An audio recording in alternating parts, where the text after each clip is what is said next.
everyone, Kyle Erickson here. This week I wanted to make a little tech buying guide to help out anyone who maybe knows someone who is into tech and doesn't quite know what to get them. This is mainly for the purpose of helping you with some ideas. I'm covering a broad range of products here, all different price ranges, shapes, and sizes. I'm trying to look at a few predictable ideas that you may have seen show up on the channel here, but also touch on some less common or out there things, just to try and spark some ideas or help some people consider things that maybe they haven't before.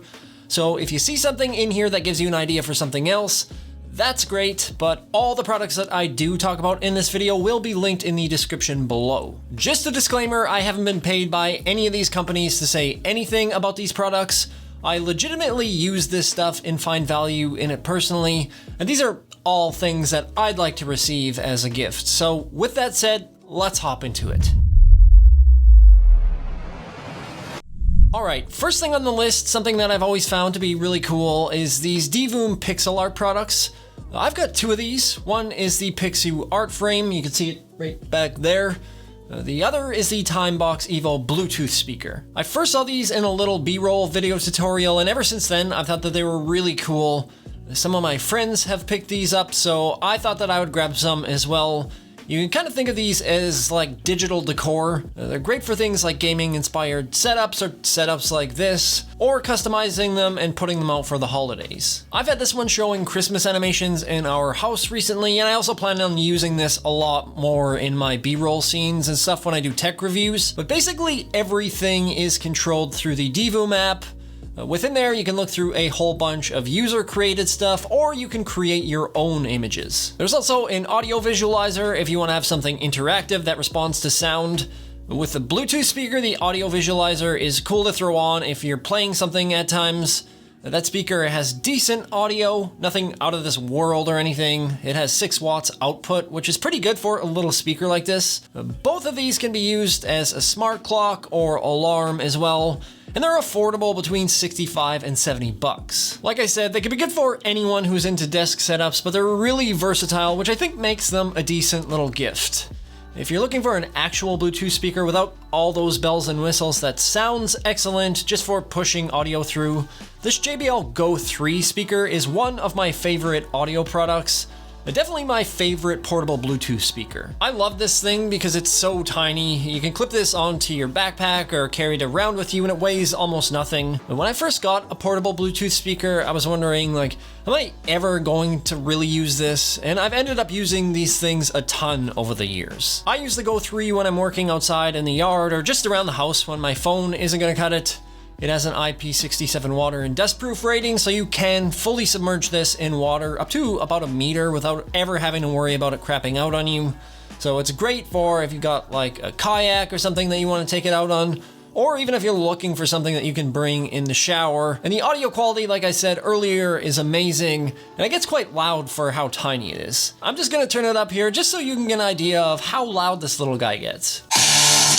Definitely pretty loud. This again is super versatile, so if you know someone who likes music and is maybe outdoorsy or sings in the shower or something, this might be a good idea. These are pretty affordable as well, going for between 40 and 50 bucks, and they do come in all different colors as well. Since we're on the topic of things that you can take anywhere, one thing that I've found very useful that my wife actually bought for me were Apple AirTags. Now, just an FYI, these are meant to be used with iPhone, so don't buy these for someone if they don't have an iPhone. But if they do, these are quite handy and affordable at $29 each, or you can grab a 4-pack for 100 bucks. I use these with both my keys and my wallet. I'm always misplacing both of them, so instead of just turning the house upside down, I can just open the Find My app on my phone and it'll tell me exactly where each tag is. The AirTags have precision finding, so it will find the exact location of whatever it is that I'm looking for. I've got an AirTag keychain for my keys, and for my wallet, I have this nifty little card that holds one that I just slide into one of the card slots. And the nice thing is, if you ever drop one of these or leave them somewhere, you'll get a notification saying you left them behind, and your phone will tell you the last location where they were seen. If you have someone that you're shopping for that loses or misplaces their stuff, these can be a lifesaver, or at the very least a time saver. And these finding features that are in the AirTags are also in the newest set of Apple headphones, the AirPods Pro 2. I also have to suggest these, as these are probably the best set of earbuds that I've ever used in terms of quality and features. Again, you're probably going to want to use these with another Apple product like an iPhone or a Mac. You can use them on Android technically, but I wouldn't recommend it. They're a little on the pricey side, costing $249, but they sound amazing. They have great microphones in them for calls, awesome noise canceling, good battery life, and if you've got multiple Apple devices, they're a dream to use. Sometimes if I'm working on a video and I want to play back what it sounds like with headphones on, I'll just pop these in my ears and my Mac will ask me if I want to connect to them, and I just click the button and they're ready to go. Or if I want to use them with my phone, I can literally just have these in my ears, even if they have been in use with my Mac, and it'll just auto switch between the two. They can charge in 4 different ways: through a lightning cable, regular wireless charging with an Apple Watch charger, or through MagSafe. So pretty flexible there, and if you have an Apple user that you're shopping for, I don't think anyone is going to be disappointed with a set of these. We might as well continue with the Apple accessories. Although this company does make some stuff that applies to general tech products that sit outside of Apple, but in any case, if you're looking for some well-built premium accessories, Nomad is a terrific brand that I use for all my Apple gear. I've been using Nomad cases for years now, and everything that they make is just such high quality. They have leather cases that age really well. Like, this is my old iPhone 12 case that was used for 2 years, and I bashed and battered it around, and it's held up really well. I've been using a few Nomad cases on my iPhone 14 Pro, switching between the sport and modern leather cases.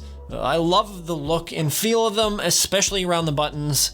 I also use their watch straps. Right now I've got the Sport Slim Band on here, and I usually cycle between this and the Sport Strap, which are the most durable straps that I can wear in the shower or when I go to sleep and I don't have to worry about them. And then if I ever want something that looks a little bit more refined, I'll put on the Modern Strap, which is a rustic brown leather. At my desk, I also use their Base 1 Max charger for my iPhone watch and AirPods, and it gets used every day.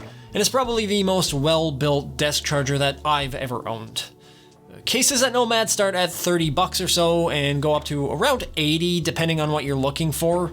Watch straps are also in that range, while the Base 1 Max charger is $150. I know it's more expensive than some more cheaper options that are out there, but you really get what you pay for here. Moving away from Apple accessories and into more desk setup gear, one of the more recent additions to my setup is the autonomous ErgoChair Pro. This is hands down the nicest office chair that I've ever owned. I've been using this for a couple of weeks now, and the design is amazing. You have a bunch of different color options that you can choose from.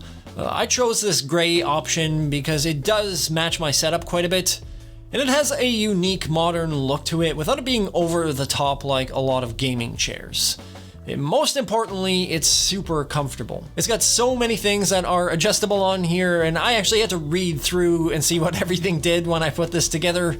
You've got adjustable armrests, headrest, backrest, height, and the seat tilts as well. There's 5 lockable reclining positions, flexible lumbar support, and I find that I can sit here for long periods of time without ever feeling any discomfort, which isn't common for me. I usually get pain around my hips because they tend to tighten up on me, a lower back pain, and normally I don't like to have armrests on my chairs because of the way that my elbow sits on them. But with these being adjustable, I can put them up at an angle that sits up pretty high that feels comfortable and doesn't bug me at all. This chair is a little more expensive than if you go to IKEA and grab something there. A regular price is around $500, but you can pick this up on sale sometimes for just under $400. But I do think that for all you get here, it is worth it. So if you do have someone that you're shopping for that is at a desk all day and they do need an upgrade, I don't think that you can go wrong here. Another thing that can add to someone's home desk setup is these Grid Studio framed pieces. I've got 3 of these at my desk, and I think they really add to the overall aesthetic. They're a decent conversation piece. A lot of people that see this space tend to gravitate towards these and comment on them. And if you know someone who is into tech, especially how things work or tech history, these can be a pretty good gift. The frames that I have here are part of an iPhone Classic kit that you can buy, but if you're not an Apple fan, they have a wide variety of stuff to choose from, like Android phones, gaming consoles, and all kinds of tech gear. They're all real devices that are dismantled, and they have neat little bits of history and quotes on them. There's a pretty broad range of pieces and prices on the Grid Studio website. I think they range from just under $50 all the way up to around $1,000 or over for custom pieces or rare items. Just one final point on these. If you're into really nice packaging, these pieces all come wrapped with ribbons and a wax seal on them, which is kind of a nice touch for anyone opening these. Moving on to a couple of tech cleaning products, which I promise isn't as boring as it sounds. The first I'll mention is a pretty simple gadget that I find very handy. This Reesibi Air Duster. You can think of this as a replacement for those Air Duster cans. It's a little bit more of an upfront cost at around 60 to 70 bucks.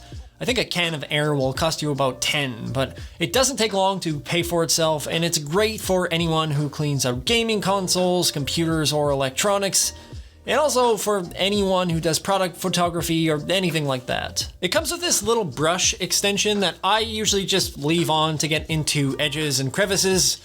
It gets decent airflow, and the thing that I like about it is you don't have to worry about it freezing up and losing air pressure and shooting out that residue like you do with a duster can. This has an internal battery, so you just plug it in to charge it up whenever it's running low, but I use this to clean out all my electronics and a bunch of stuff, really. The other cleaning tech that I have to mention, which does come at a bigger price tag, usually between $500 and $800 depending on the accessories that you want, is the iRobot Roomba J7 Robo Vacuum. I like this model in particular because it's got enough features over some of the more budget options to justify the cost without it being too crazy, and it just makes life so much easier. The J7 will map out your floor plan for you the first time that it runs, and once it maps everything out, you can mark out each room in the app and do things like set certain rooms to get cleaned twice if one is usually more dirty than others when it goes into its cleaning routine. It's also got object avoidance sensors, so it's not going to just plow through or smash into things like some of the more cheaper models do.